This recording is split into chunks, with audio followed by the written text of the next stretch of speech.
आप सुन रहे हैं उपन्यास चंद्रकांता, अध्याय चौथा, भाग भी चौथा। तो अब तक आपने जाना कि बद्रीनाथ जी की बुद्धिमत्ता की वजह से जालिम खां पकड़ा जा चुका है और भरे दरबार में कत्ले आम भी किया जा चुका है। इधर कुंवर वीरेंद्र सिंह चंद्रकांता के मिलने के लिए आतुर हो रहे हैं। अब आगे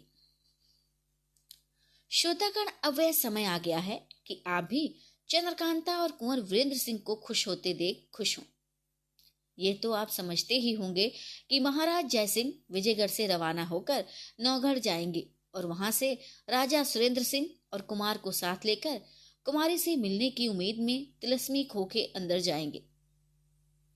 आपको यह भी याद होगा कि सिद्धनाथ योगी ने तय खाने से बाहर होते वक्त कुमार को कह दिया था कि जब अपने पिता और महाराज जयसिंह को लेकर इस खो में आना तो उन लोगों को खो के बाहर छोड़कर पहले तुम आकर एक दफा हमसे मिल जाना। उन्हीं के कहे मुताबिक कुमार करेंगे। खैर, इन लोगों को तो आप अपने काम में छोड़ दीजिए और थोड़ी देर के लिए आंखें बंद करके हमारे साथ उस खो में चलिए और किसी कोने में छिपकर वहां रहने वालों की बातचीत सुनिए। शायद आप लोगों के जी का भ्रम यहाँ निकल जाए और दूसरे तीसरे भाग के बिल्कुल भेदों की बातें भी सुनते ही सुनते खुल जाएं, बल्कि कुछ खुशी भी हासिल हो। कुंवर वीरेंद्र सिंह और महाराज जयसिंह वगैरह तो आज वहां तक पहुंचते नहीं, मगर आप इसी वक्त हमारे साथ उस तहखाने में बल्कि उस बाग में पहुंचिए जिसमें कुमार ने चंद्रकांता की तस्वीर का दरबार देखा था और जिसमें सिद्धनाथ योगी और वनकन्या से मुलाकात हुई थी।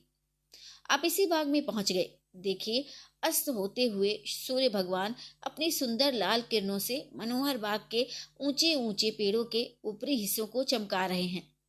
कुछ ठंडी ठंडी हवा खुशबूदार फूलों की महक चारों तरफ फैला रही है। देखिए, इस बाग के बीच वाले संगमरमर के चबूतरे पर 3 पलंग रखे हुए हैं जिनके ऊपर खूबसूरत नौकरानियां अच्छे अच्छे बिछौने बिछा रही हैं। खास करके बीच वाले जड़ाऊ पलंग की सजावट पर सभी का ज्यादा ध्यान है। उधर देखिए, वह घास का छोटा सा रमना कैसे खुशनुमा बना हुआ है। उसमें की हरी हरी दूब कैसे खूबसूरती से कटी हुई है। यह का एक सब्ज मखमली फर्श में और इसमें कुछ भेद नहीं मालूम होता। और देखिए, उसी सब्ज दूब के रमने के चारों तरफ रंग बिरंगे फूलों से खूब गोथे हुए सीधे सीधे गुल मेहंदी के पेड़ों की कतार पलटनों की तरह कैसी शोभा दे रही है। उसके बगल की तरफ ख्याल कीजिए, चमेली का फूला हुआ तख्ता क्या रंग जमा रहा है और कैसे घने पेड़ हैं कि हवा को भी उसके अंदर जाने का रास्ता मिलना मुश्किल है।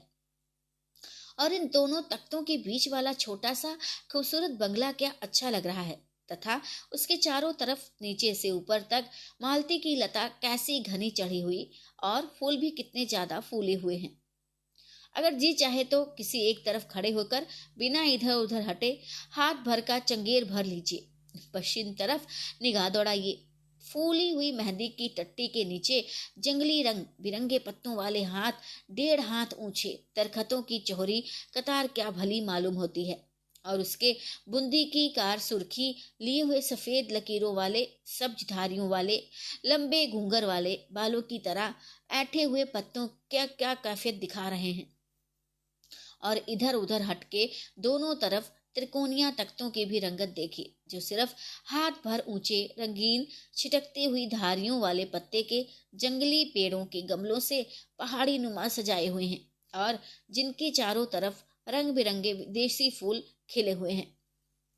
अब तो हमारी निगाह इधर उधर और खूबसूरत क्यारियों फूलों और छूटते हुए फवारों का मजा नहीं लेती, क्योंकि उन 3 औरतों के पास जाकर अटक गई हैं जो मेहंदी के पत्ते तोड़कर अपनी झोलियों में बटोर रही हैं।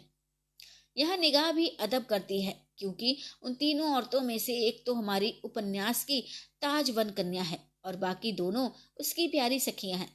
वन कन्या की पोशाक तो सफेद है, मगर उसकी दोनों सखियों की सब्ज और सुर्ख है। वे तीनों मेहंदी की पत्तियां तोड़ चुकी हैं। अब इस संगमरमर के चबूतरे की तरफ चली आ रही हैं। शायद इन्हीं तीनों पलंगों पर बैठने का इरादा हो। हमारा सोचना ठीक हुआ। वनकन्या मेहंदी की पत्तियां जमीन पर उछलकर थकावट की मुद्रा में बिछले जड़ाऊ पलंग पर लेट गई और दोनों सखियां अगल बगल वाले दोनों पलंगों पर बैठ गई। श्रोतागण, हम और आप भी एक तरफ चुपचाप खड़े होकर इन तीनों की बातचीत सुने। वन कन्या: उफ, थकावट मालूम होती है। सब्ज कपड़े वाली सखी बोली: हाँ, घूम कर क्या कम आए हैं।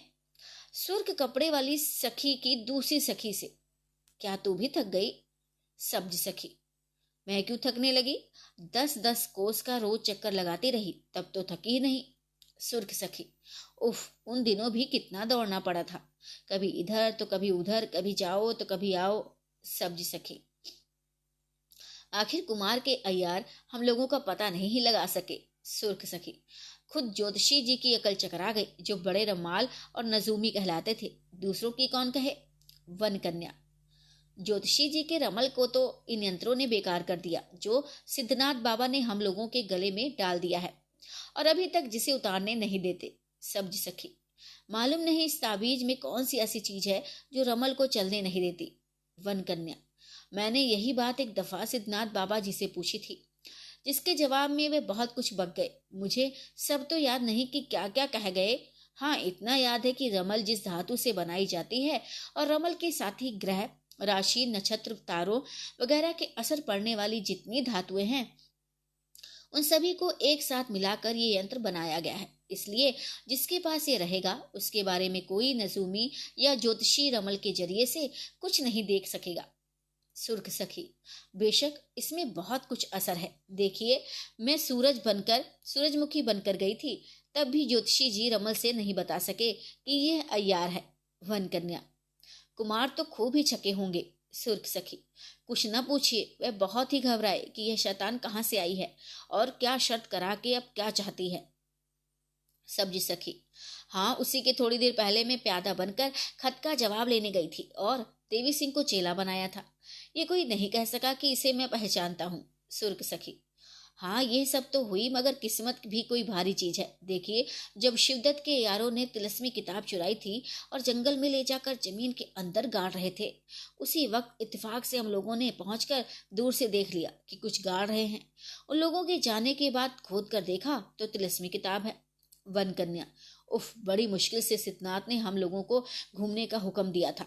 इस पर भी कसम दे दी थी कि दूर दूर से कुमार को देखना, पास मत जाना। सुर्ख सखी: हाँ, इसमें तुम्हारा ही फायदा था। बेचारे सिद्धनाथ कुछ अपने वास्ते थोड़े ही करते थे। वन कन्या: ये सब सच है, मगर क्या करें, बिना देखे तो जी नहीं मानता। सब्ज सखी: हम दोनों को तो यही हुक्म दे दिया था कि बराबर घूम घूम कर कुमार की मदद किया करो। मालिनी रूप बद्रीनाथ से कैसे बचाया था। सुर्ख सखी: हाँ, क्या अय्यार लोग पता लगाने की कम कोशिश करते थे, मगर यहाँ तो अय्यारों के गुरु घंटा सिद्धनाथ हरदम मदद पर थे। उनके लिए किए हो क्या सकता था। देखो, गंगा जी में नाव के पास आते वक्त तेज सिंह, देवी सिंह और ज्योतिषी जी कैसा छके। हम लोगों ने सभी कपड़े तक ले लिए। सब्ज सखी: हम लोग तो जानबूझकर उन लोगों को अपने साथ लाए ही थे। वन कन्या: चाहे वे लोग कितने ही तेज हो, मगर हमारे सिद्धनाथ को नहीं पा सकते। हाँ, उन लोगों में तेज सिंह बड़ा चालाक है। सुर्ख सखी: हाँ, तेज सिंह बहुत चालाक है, तो क्या हुआ, मगर हमारे सिद्धनाथ तेज सिंह के भी बाप हैं। वन कन्या: इसका हाल तो तुम ही जानो। सुर्ख सखी: आप तो दिल लगी करती हैं। सब्ज सखी: हकीकत में सिद्धनाथ ने कुमार और उनके अय्यारों को बड़ा भारी धोखा दिया। उन लोगों को इस बात का ख्याल तक नहीं आया कि इस खो वाले तिलिस्म को सिद्धनाथ बाबा हम लोगों के हाथ फतेह करा रहे हैं। सुर्ख सखी: हाँ, जब हम लोग अंदर से इस खो का दरवाजा बंद कर तिलिस्म तोड़ रहे थे, तब तेज सिंह बद्रीनाथ की गठरी लेकर इसमें आए थे, मगर दरवाजा बंद पाकर लौट गए। वन कन्या: बड़ा ही घबराए होंगे कि अंदर से इसका दरवाजा किसने बंद कर दिया। सुर्ख सखी: जरूर घबराए होंगे, इसी में क्या, और कई बातों में हम लोगों ने कुमार और उनके अय्यारों को धोखा दिया था।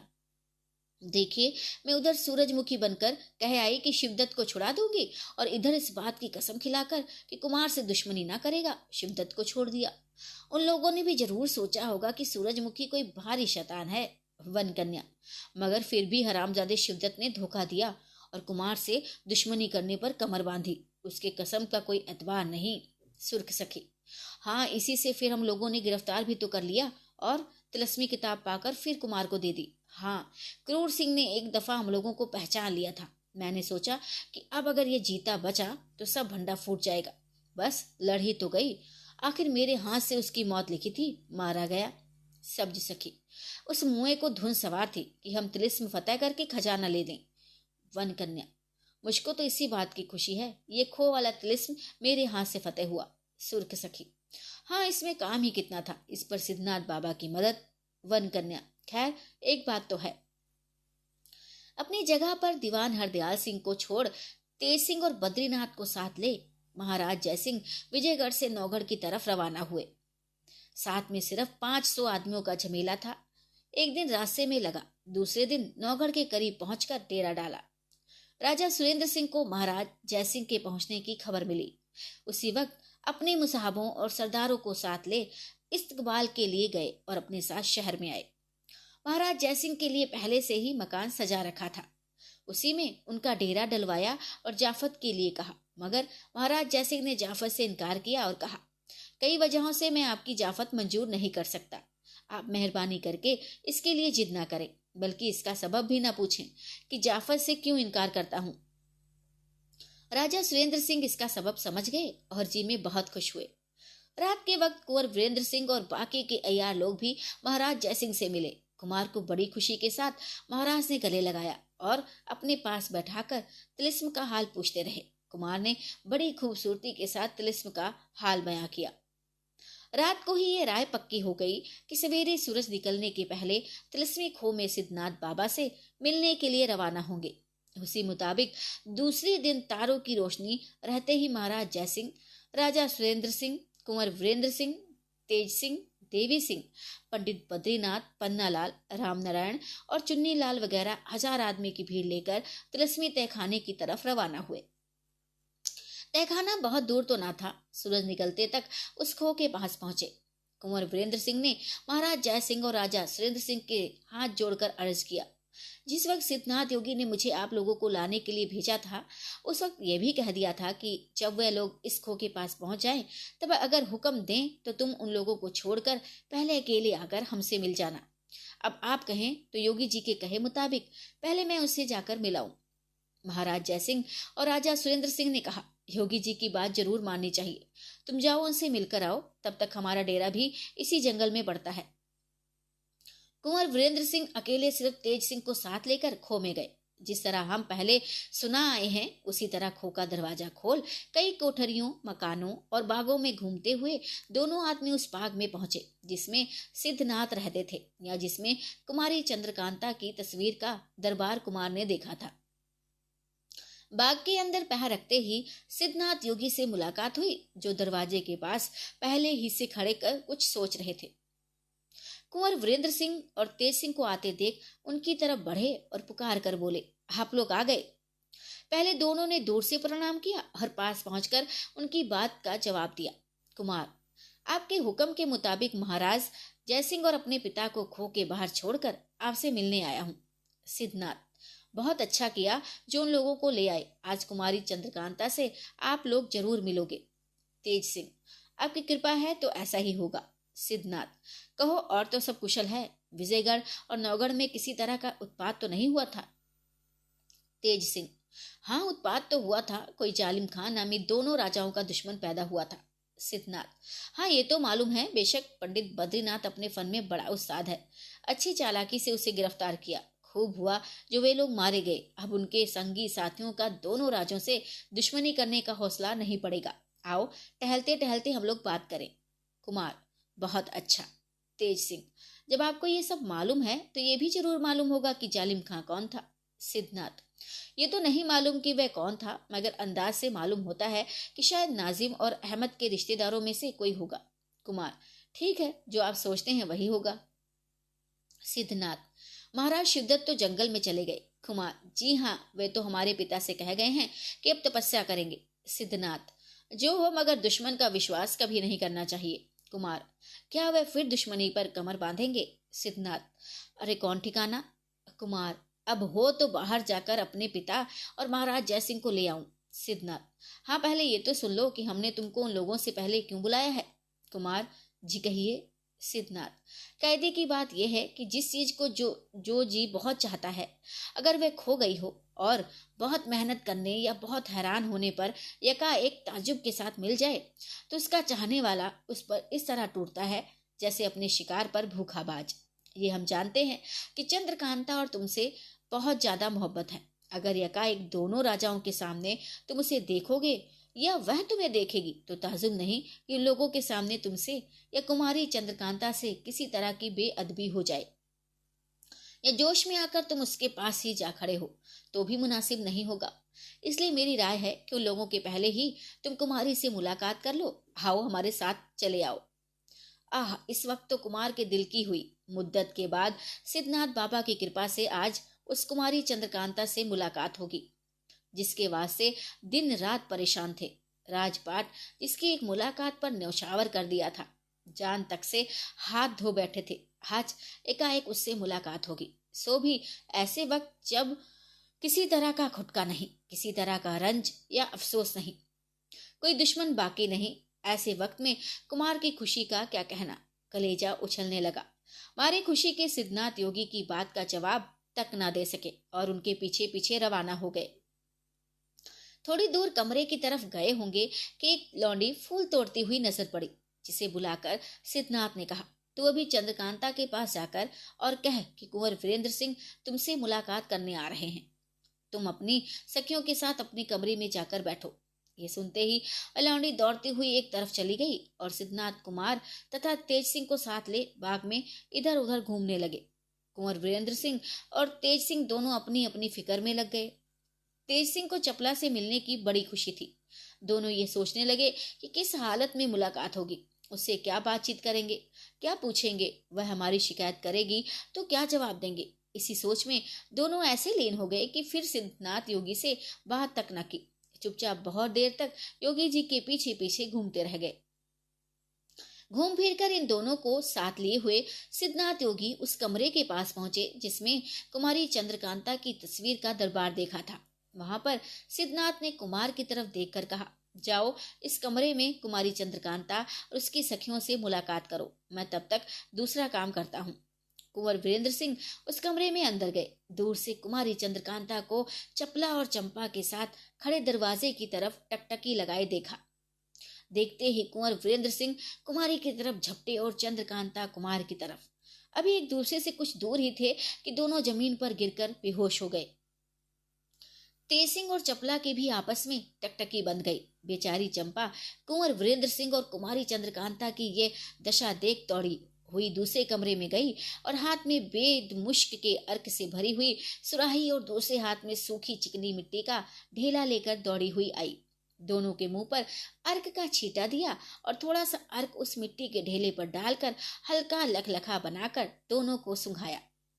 कुछ देर बाद तेज सिंह और चपला की भी टकटकी टूटी और ये भी कुमार और चंद्रकांता की हालत देख उनको होश में लाने की फिक्र करने लगे। कुंवर वीरेंद्र सिंह और चंद्रकांता दोनों होश में आए। दोनों एक दूसरे की तरफ देखने लगे। मुंह से बात किसी की नहीं निकलती थी। क्या पूछें, कौन सी शिकायत करें, किस जगह से बात उठाएं। दोनों के दिल में यही सोच था। पेट से बात निकलती थी मगर गले में आकर रुक जाती थी। बातों की भरावट से गला फूलता था। दोनों की आंखें डबडबा आई थी, बल्कि आंसू की बूंदें बाहर गिरने लगी। घंटों बीत गए। देखा देखी में ऐसे लीन हुए कि दोनों को तन बदन की सुध न रही। कहाँ हैं, क्या कर रहे हैं, सामने कौन है, इसका ख्याल तक किसी को नहीं रहा। कुंवर वीरेंद्र सिंह और कुमारी चंद्रकांता के दिल का हाल अगर कुछ मालूम है तो तेज सिंह और चपला को, दूसरा कौन जाने। कौन उनकी मोहब्बत का अंदाजा कर सके। सो वे दोनों भी अपने आपे में नहीं थे। हाँ, बेचारी चंपा इन लोगों का हद दर्जे तक पहुंचा हुआ प्रेम देखकर घबरा उठी। जी में सोचने लगी, कहीं ऐसा न हो कि इसी देखा देखी में इन लोगों का दिमाग बिगड़ जाए। कोई ऐसी तरकीब करनी चाहिए कि जिससे इनकी ये दशा बदले और आपस में बातचीत करने लगे। आखिर कुमारी का हाथ पकड़ चंपा बोली, कुमारी, तुम तो कहती थी कि कुमार जिस रोज मिलेंगे उनसे पूछोगी कि वनकन्या किसका नाम रखा था, वह औरत कौन है, उससे क्या वादा किया है, अब किसके साथ शादी करने का इरादा है। क्या वे सब बातें भूल गई, अब इनसे न कहोगी। किसी तरह किसी की लो तभी तक लगी रहती है जब तक कोई दूसरा आदमी किसी तरह की चोट उसके दिमाग पर ना दे और उसके ध्यान को छेड़कर ना बिगाड़े। इसलिए योगियों को एकांत में बैठना कहा है। कुंवर वीरेंद्र सिंह और कुमारी चंद्रकांता की मोहब्बत बाजारू न थी। वे दोनों एक रूप हो रहे थे। दिल ही दिल में अपनी जुदाई का सतमा एक ने दूसरे से कहा और दोनों समझ गए, मगर किसी पास वाले को मालूम ना हुआ, क्योंकि जुबान दोनों की बंद थी। हाँ, चंपा की बात ने दोनों को चौंका दिया। दोनों की चार आंखें जो मिलजुल कर एक हो गई रही थी, हिलडुल कर नीचे की तरफ हो गई और सिर नीचा किए हुए दोनों कुछ कुछ बोलने लगे। क्या जाने वे दोनों क्या बोलते थे और क्या समझते थे, उनकी वे ही जाने। वे सिर पैर की टूटी फूटी पागलों की सी बातें कौन सुने, किसके समझ में आए।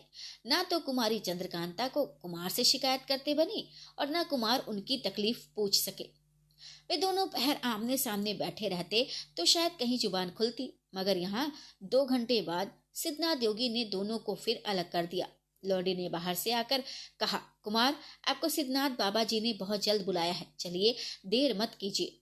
कुमार की ये मजाल न थी कि सिद्धनाथ योगी की बात टालते। घबराकर उसी वक्त चलने को तैयार हो गए। दोनों के दिल की दिल में रह गई। कुमारी चंद्रकांता को उसी तरह छोड़कर उठ खड़े हुए। कुमारी को कुछ कहना ही चाहते थे, तब तक दूसरी लौंडी ने पहुंचकर जल्दी मचा दी। आखिर कुंवर वीरेंद्र सिंह और तेज सिंह उस कमरे के बाहर आए। दूर से सिद्धनाथ बाबा दिखाई पड़े, जिन्होंने कुमार को अपने पास बुलाकर कहा, कुमार, हमने तुमको ये नहीं कहा था कि दिन भर चंद्रकांता के पास बैठे रहो। दोपहर होने वाली है। जिन लोगों को खो के बाहर छोड़ आए हो, वे बेचारे तुम्हारी राह देखते होंगे। कुमार, जी हाँ, जाता हूँ बाबा, दिन तो निकल गया समझो। कुमार, हाँ, देर तो जरूर कुछ हो गई है, अब हुक्म हो तो जाकर अपने पिता और महाराज जयसिंह को जल्दी से ले आऊं। बाबा, हाँ जाओ और लोगों को यहाँ ले आओ, मगर मेरी तरफ से दोनों राजाओं को कह देना कि इस खो के अंदर उन्हीं लोगों को अपने साथ लाएं जो कुमारी चंद्रकांता को देख सकें या जिसके सामने वह हो सके। कुमार, बहुत अच्छा बाबा, जाओ अब देर न करो। कुमार, प्रणाम करता हूँ बाबा, इसकी कोई जरूरत नहीं है, क्योंकि आज ही तुम फिर लौटोगे। तेज सिंह, दंडवत बाबा, और तुमको तो जन्म भर दंडवत करने का मौका मिलेगा, मगर इस वक्त इस बात का ख्याल रखना कि तुम लोगों की जबानी कुमारी से मिलने का हाल खो के बाहर वाले ना सुने, और आते वक्त अगर दिन थोड़ा रहे तो आज मत आना। तेज सिंह, जी नहीं, हम लोग क्यों कहने लगे बाबा, अच्छा जाओ। दोनों आदमी सिद्धनाथ बाबा से विदा हो उसी मामूली राह से घूमते फिरते खो के बाहर आए।